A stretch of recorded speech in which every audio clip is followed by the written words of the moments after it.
Bonjour, on se retrouve aujourd'hui pour ma vidéo des lectures de mars. Bonjour, moi c'est Nathalie et je partage avec vous sur cette chaîne quelques-unes de mes passions, et donc notamment la lecture. Ce mois-ci, 4 livres. Alors je vous avais déjà un tout petit peu parlé donc de ce livre de Kate Morton, donc puisque je l'ai commencé en février, j'allais dire le mois dernier, mais à l'heure où j'enregistre cette vidéo, nous sommes en avril. Mais donc voilà, c'est une lecture que j'ai commencée en février et que j'ai terminée en avril. Il s'agit donc du livre Les ombres d'Adélaïde Hills, c'est très compliqué à dire, de Kate Morton. Avant de vous faire part de mon retour, je vais vous lire la 4e de couverture. Adélaïde Hills, 1959. La veille de Noël, la tragédie s'abat sur le domaine des Turner. Une enquête est ouverte et la petite ville de Tambilla est bientôt associée à l'une des affaires de meurtre les plus choquantes et les plus inexplicables de l'Australie du Sud. 60 ans plus tard, Jess, journaliste à Londres, doit retourner à Sydney lorsque sa grand-mère est hospitalisée. Livrée à elle-même dans la maison de son enfance, elle s'aventure dans des pièces qui lui étaient interdites et découvre qu'il pourrait bien exister un lien secret entre sa famille et le drame des Turner. Pour ce livre, on est donc à nouveau sur 2 temporalités, vous savez que j'aime particulièrement ça en plus. Donc d'un côté, il y a 1959, la veille de Noël, donc en Australie, enfin la veille de Noël, mais nous sommes en Australie en l'occurrence. Un drame, une jeune femme et ses enfants ont été tués, à l'exception du bébé qui, lui, a disparu. Alors, qui est coupable? C'est tout ce que nous allons essayer de découvrir donc au fil de cette lecture. L'autre temporalité, 2018. Au mois de décembre également, début décembre, c'est une rencontre avec Jess, qui est journaliste à Londres, et sa grand-mère, qui est donc hospitalisée en urgence à Sydney. Quel lien unit Nora au drame? Quel secret caché? 2 temporalités donc, en alternance avec cette même journée de 1959, racontées et vécue par différents personnages, et avec à chaque fois un indice supplémentaire, mais qu'on ne comprend pas forcément sur le moment. En 2018, c'est Jess que l'on suit dans son parcours et ses recherches. Lorsqu'elle découvre le drame de sa famille, car on comprend rapidement effectivement qu'il y a bel et bien un lien entre ces personnages séparés par plusieurs dizaines d'années. Et donc, elle veut en savoir plus et mener sa propre enquête. Découvrira-t-elle le fin mot de l'histoire? Effectivement, si on se doute assez rapidement du lien réel de la mère de Jess à leur bébé au moment des faits, le dénouement nous coupe vraiment le souffle, car on est à 100 lieues de l'imaginer.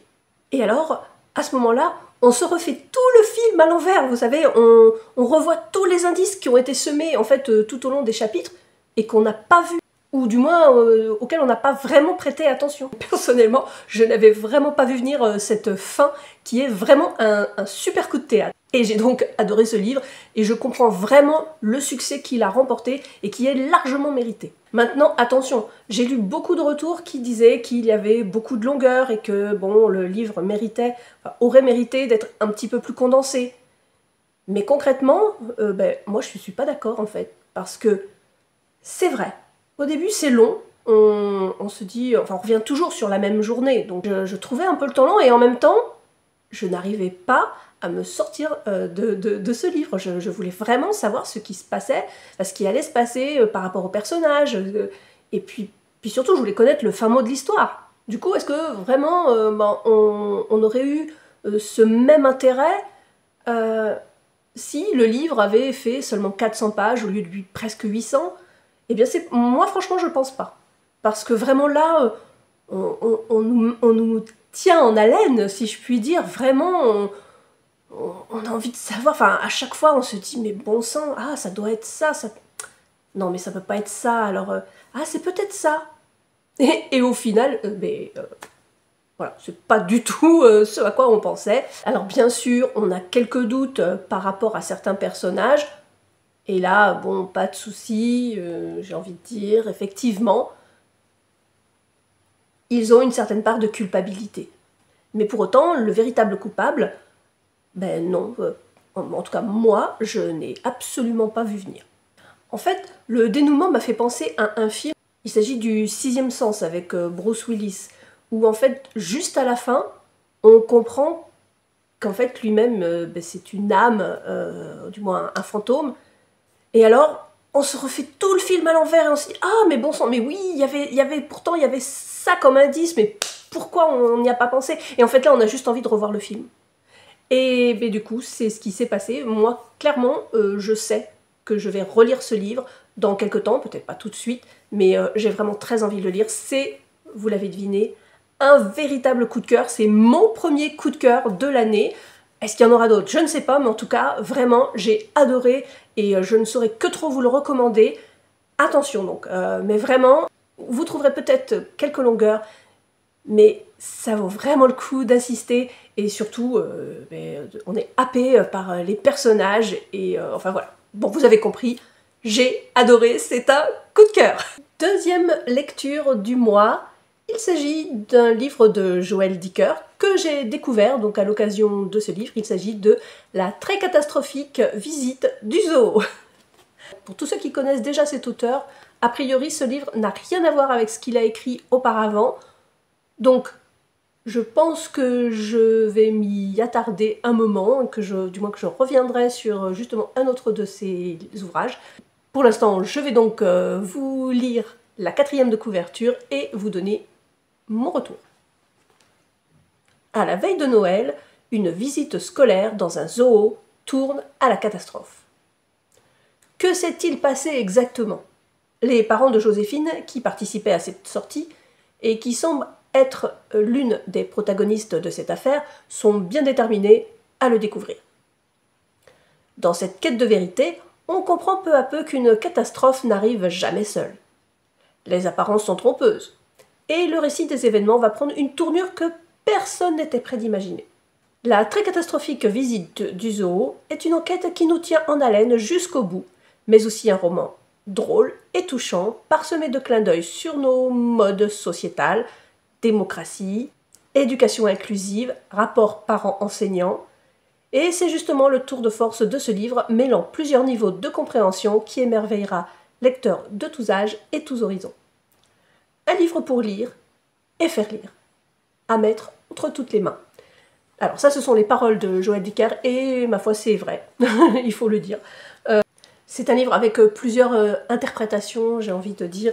Donc, lorsqu'on lit, il y a le premier degré, donc très plaisant. C'est donc une petite fille qui parle, une petite fille très spéciale. Et donc l'histoire commence par presque la fin, puisque c'est suite à cette visite catastrophique que l'enfant se fait un petit peu réprimander donc, par ses parents, et il lui demande en fait qu'est-ce qui s'est passé.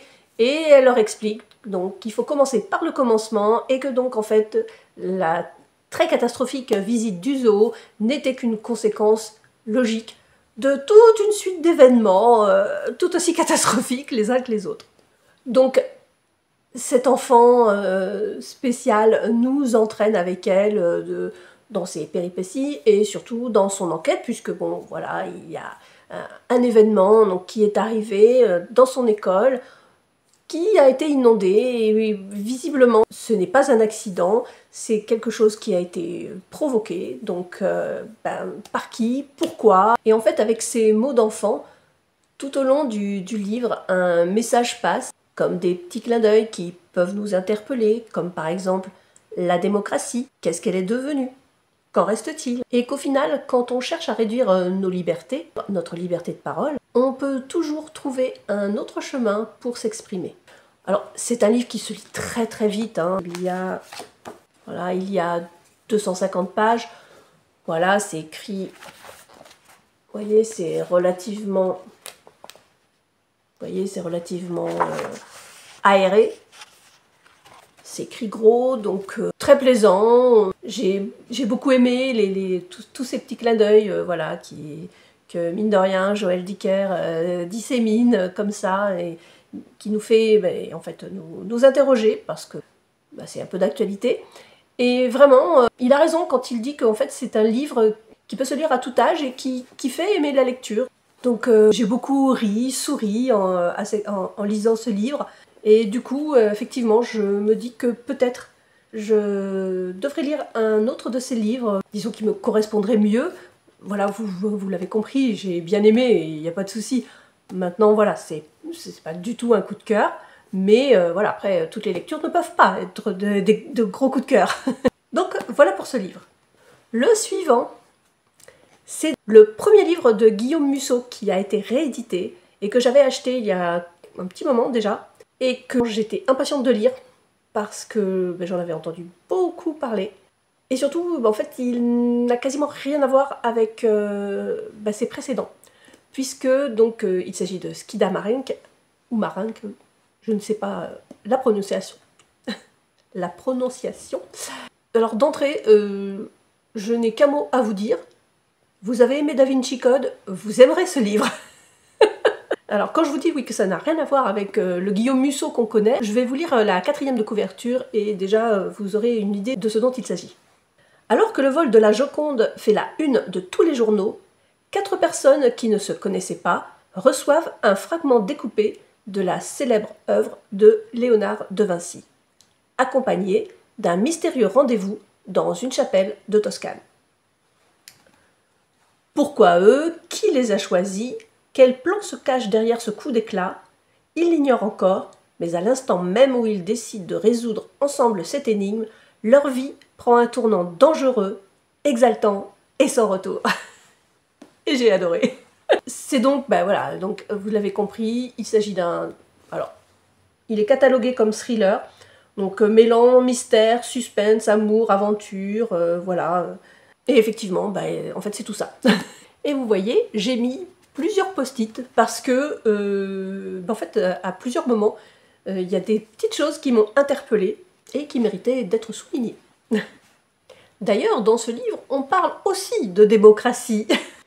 Ici donc, suite à la disparition de la Joconde, vous l'avez compris, 4 morceaux de cette toile, qui a donc été coupée, sont envoyés donc à différentes personnes qui, a priori, n'ont rien à voir donc, les uns avec les autres, de par leur métier et leur lieu de vie, tout simplement. Donc il s'agit de Manus, de Victorio, de Barbara et de Théo. Et donc, nous allons les suivre au cours de leur enquête, puisque on se doute qu'il y a quelque chose qui les lie, mais quoi? Donc après leur rencontre, puisque tous ont eu le même rendez-vous, ils se sont posé la question de savoir si en fait ils étaient intéressés de connaître le fin mot de l'histoire, et si tout simplement en fait il ne vaudrait pas mieux aller voir la police et donner chacun leur part de la Joconde, tout en sachant que après il faudrait quand même répondre à quelques questions, parce que pourquoi avaient-ils ces morceaux de la Joconde dans leur possession? Ça peut paraître quand même un peu curieux. Et puis évidemment, déjà il y a une scission entre ce groupe, et 2 d'entre eux décident effectivement d'aller se rendre à la police, sauf que bien évidemment tout ne se passe pas comme prévu, ce serait trop simple, et leur voiture, en fait, juste avant de monter dans la voiture du moins, celle-ci explose, et bon là ils comprennent que ils se doivent de s'allier et de résoudre cette enquête, sachant que en fait, la vie de certaines personnes en dépend. Et donc Guillaume Musso nous tient vraiment en haleine avec ses personnages et leurs histoires personnelles, mais en fait on n'arrive pas à savoir ou à comprendre qui se cache derrière tout ça, et forcément on se pose des questions, et donc on a envie, on les suit avec un grand intérêt dans leur enquête, sachant que évidemment donc ils sont 4, il y a 4 énigmes à résoudre. Bien évidemment la première, comme ils n'ont pas encore compris en fait quel était l'enjeu, ils arrivent un petit peu trop tard à la résoudre, sachant que c'est un cas de conscience, un double cas de conscience même, j'ai envie de dire, puisque en fait un homme a été enlevé, et c'est un homme pas très, comment dire, pas très respectable, et on se dit, en fait, si cette personne meurt, alors je sais pas bien, hein, personne ne mérite ça. Alors pour remettre dans le contexte, il faut savoir que c'était avant l'avènement de toute cette technologie qui fait qu'aujourd'hui on est absolument connecté, et forcément il y a on ne peut pas s'empêcher de penser à certaines personnes, voilà, puisque donc, la personne qui a été enlevée est à la tête de Microlab. Voilà, en lisant le livre, vous comprendrez, comme moi je pense, à qui on... Alors, il ne fait pas référence, puisque ce n'est pas lui, voilà, mais quand même... Donc là, par exemple, j'avais mis un post-it, et je vais vous lire un extrait. Vous comprendrez comme ça ce que je veux dire. Il faut dire que le programmateur de génie qui était incontestablement Steiner se doublait d'un homme d'affaires carnassier, au talent de visionnaire, persuadé que les ordinateurs entreraient bientôt dans tous les foyers. Il avait investi une partie de ses gains dans la création d'une société de logiciels, dont certains étaient rapidement devenus des standards. Avec la démocratisation de l'informatique, les profits de Microglobal étaient devenus si colossaux que l'entreprise avait pu se permettre d'investir des centaines de millions dans d'autres activités, allant d'Internet à la télévision par câble. Voilà, c'est ce que je voulais dire tout à l'heure. Et donc, voilà, donc c'est ce personnage qui donc est enlevé au tout début de l'histoire. Malheureusement pour lui, ils n'ont pas réussi à résoudre cette première énigme, et donc l'homme est retrouvé mort. Bon alors je ne vais pas vous en dire plus, hein, déjà je vous spoil un tout petit peu, mais ils comprennent qu'il leur faut absolument résoudre toutes les énigmes qu'on leur a envoyées, de façon à avoir le bout de cette enquête, et peut-être que tout rentre dans l'ordre, et surtout qu'eux-mêmes puissent reprendre leur vie, si toutefois ils peuvent reprendre leur vie là où elle était avant. Je ne vais pas vous en dire plus, déjà je pense que j'en ai beaucoup trop dit, mais vraiment voilà, moi j'ai beaucoup aimé. Sachez qu'il y a un personnage central également, qui est amené très subtilement en fait, puisque Guillaume Musso l'évoque à plusieurs reprises, mais comme je vous le disais dans ma lecture précédente, enfin du moins celle de Kate Morton, en fait il y a des petits détails auxquels on ne fait pas forcément attention, et en fait qui vont trouver toute leur explication et toute leur logique à la fin, et du coup on va comprendre effectivement ce qui lie tous ces personnages. Donc j'ai vraiment beaucoup aimé ce livre. C'est pas un coup de cœur, comme j'ai pu l'avoir pour celui de Kate Morton. Après, quand on a un gros coup de cœur, alors je sais pas vous comment vous fonctionnez, mais quand on a comme ça un coup de cœur aussi gros, c'est compliqué après, les lectures qui suivent. Déjà pour ma part, j'ai du mal après à replonger dans un livre, parce que je me dis que de toute façon je ne vais pas y trouver le même intérêt. C'est pour ça que j'aime bien alterner aussi les lectures, donc que ce soit polar ou des lectures sombres, à des choses un petit peu plus légères, et donc c'est pour ça aussi que le Joël Dicker était parfait pour faire le lien avec la lecture suivante. Voilà pour ce Skidamarink de Guillaume Musso. Dernière lecture, du moins avant-dernière lecture, puisque le livre que j'ai terminé fin mars, en fait je vous en parlerai le mois prochain, parce que je pense que cette vidéo risque de durer un petit peu trop longtemps. Donc je vais m'arrêter à cette lecture. Il s'agit de La ronde des désirs impossibles de Paola Calvetti. Je vais vous lire la 4e de couverture.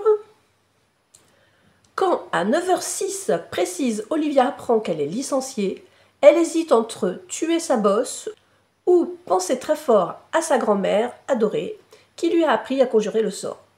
Dans le petit bar tabac où elle se réfugie, elle observe les clients se remémorant sa vie, ses moments de bonheur. Le même jour, Diego, un jeune avocat, décide de prendre un nouveau départ. Comme Olivia, il a perdu un être cher. Comme elle, il prend la résolution de se libérer du passé. Diego et Olivia ignorent tout l'un de l'autre. Pourtant, ils se connaissent, mais ils ne savent pas encore. Alors là, comment vous dire, j'ai eu un gros coup de cœur au début de mois. J'ai eu mon premier flop, on va dire ça comme ça, à la fin. Je suis vraiment désolée. J'aimerais pouvoir aimer tous les livres que je lis. Pour certains, je n'accroche tellement pas que je passe, enfin que j'abandonne. Alors c'est très rare, hein, mais quand je vois que vraiment j'ai beaucoup de mal à entrer dans l'histoire, j'abandonne. L'année dernière, du coup, je crois que j'ai eu 2 abandons. Vous voyez, c'est pas non plus, voilà. Ici, j'ai voulu persévérer, donc j'ai persévéré, et puis et j'ai trouvé vraiment le temps long. C'était vraiment très très long. Et alors je n'ai pas vraiment abandonné, mais bon voilà, les clairement, les derniers chapitres, je les ai lus, comme qui dirait, en diagonale. Et je suis allée directement à la fin, enfin voilà, Alors peut-être que certains d'entre vous connaissent et ont aimé. Dites-moi, mais moi vraiment, je n'ai pas accroché du tout en fait.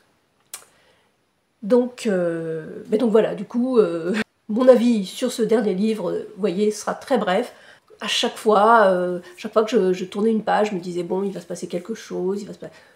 Et en fait, non, on reste sur cette journée où l'héroïne plonge dans son passé, dans ce qu'elle aurait dû faire, ce qu'elle pourrait faire.